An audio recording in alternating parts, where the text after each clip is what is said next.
Hello, in this video we're going to be looking at how to find the value of the constant of integration, and for this you are going to need to know how to integrate basic functions, and I'll link my video on that below. So I think the best way to look at this is with an example. So here we have a curve C. We don't know what it is, but it's a curve C and it has a derivative of 2x plus 3. We also know that it passes through the point 1, 6, and we need to find the equation of C. And so to do this, what we're going to do is integrate the derivative, because that's going to take us back from the derivative to the original function.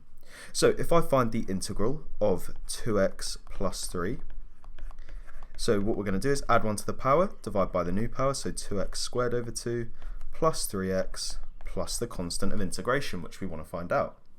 So now we could say, well, these twos cancel out, and we're going to have that y is equal to x squared plus 3x plus some constant of integration.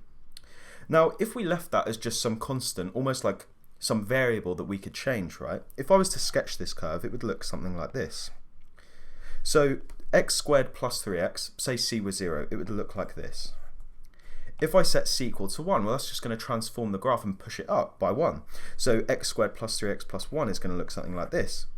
And x squared plus 3x minus 1 would look something like this, right? And so we're looking for the value of c that transforms the graph so that the point 1, 6 lies on that curve.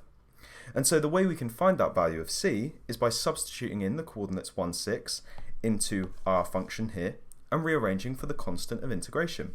So let's do this. We've got x is 1, y is 6, so we're going to get 6 is equal to 1 squared, which is 1, plus 3 times 1, which is 3, plus c. So we've got 6 is equal to 4 plus c, and this gives us that 2 is equal to c. So now we have the original equation of c is y equals x squared plus 3x plus 2, and that is our answer, and we've found the constant of integration.